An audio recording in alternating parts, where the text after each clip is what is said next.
हे आहेत आमच्या शेतामधले घरचे तांदूळ. आपण बघतोय की त्या कण्या आहेत, त्याचा आपल्याला उपमा तयार करायचा आहे, म्हणून ही तयारी आहे. कांदे, टोमॅटो असेल तर गाजर घालायलाही हरकत नाही, सुक्या मिरच्या, खोबरं, कोथिंबीर, मिरची, मटार, चवीप्रमाणे लिंबू, बाकीचं फोडणीचं साहित्य आणि मीठ आपण वापरणार आहोत. यामध्ये आपल्याला हळद घालायची नाहीये. तांदूळाच्या कण्या असल्यामुळे आपल्याला भरपूर याची खबरदारी घ्यायला लागते. त्या चांगल्यापैकी टिकवायला लागतात, म्हणून बोरिक पावडर असते त्यामध्ये. आपण बघतो आहोत 2-3 पाण्याने मी या धुतलेल्या आहेत, चाळणीवर किंवा गाळण्यावर घालायच्या आहेत. आता शेतातल्या असल्यामुळे त्याला पॉलिश खूप काही केलेलं नाहीये. ही जी वाटी आहे ती 1.5 आपण घेतलेली आहे. आता ह्याच वाटीने आपल्याला 4.5 वाट्या पाणी घालायचं आहे आणि ते उकळत ठेवायचं आहे. तांदूळाचं जेव्हा आपण पाणी घालतो त्याला कोणत्याही प्रमाणाच्या तिप्पट पाणी घालायचं, म्हणजे छान मोकळा असा सुंदर भात तयार होतो. आता हे पाणी आपण उकळत ठेवूया. पर्यंत आपण फोडणी तयार करून घेऊया.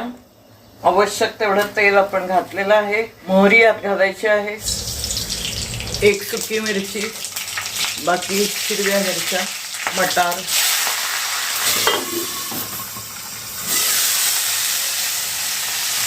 कांदा, ज्या भाज्या उपलब्ध असतील त्या घालून द्यायच्या. फ्लॉवर असेल फ्लॉवर, टोमॅटो, काजू असतील तरी छान लागतील.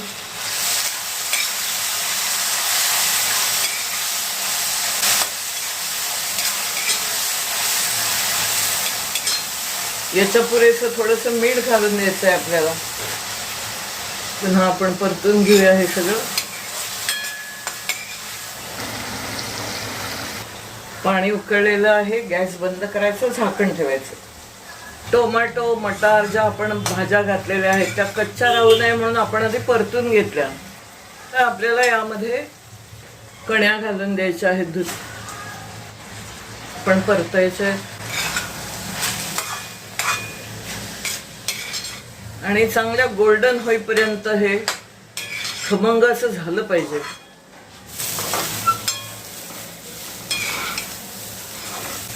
आता आपल्याला उपम्या पुरेसं मीठ यामध्ये ऍड करायचं आहे. पण हा जो पदार्थ बनवतोय तो तांदूळाच्या कण्यांचा उपमा. नेहमीप्रमाणेच तुमचं माझ्या रुचिरा चॅनल सरोज कर्वे यावर अगदी मनापासून स्वागत आहे. आपल्या चवीप्रमाणे आपण मीठ यामध्ये घालायचं आहे आणि पुन्हा व्यवस्थित या कण्या परतून घ्यायच्या आहेत. आवडत असेल तर किसलेलं आलं घालायला पण हरकत नाही. आमचं गाव हे भातशेतीचंच गाव आहे, त्यामुळे वेगवेगळे तांदूळाचे कण्यांचे प्रकार केले जातात. तुमच्याकडे याला कोणतं नाव आहे तर ते तुम्ही कळवलं तर मला नक्की आवडेल. जरूर कळवा. कण्या आपल्या अशा छान परतून झालेल्या आहेत. आपण उकळलेलं पाणी आता त्यामध्ये घालून देऊया.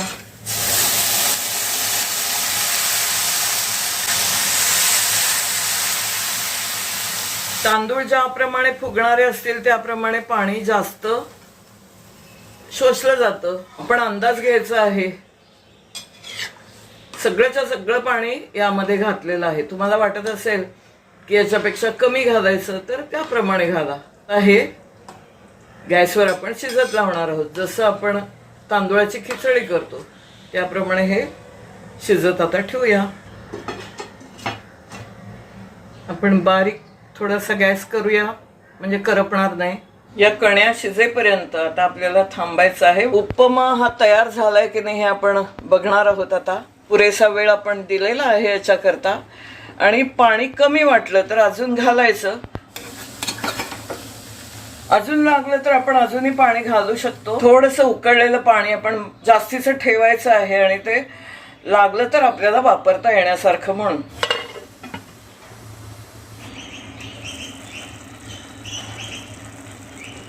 कण्या अगदी सुंदर अशा शिजलेल्या आहेत. त्यामध्ये आता आपल्याला लिंबाचा रस घालायचा आहे. कोथिंबीर, ओलं खोबरं आपल्याला घालून द्यायचं आहे. कण्यांचा उपमा तयार आहे. तुम्हाला नक्की आवडेल. धन्यवाद. पुन्हा भेटूया अशाच एखाद्या छान व्हिडिओसह. तोपर्यंत धन्यवाद.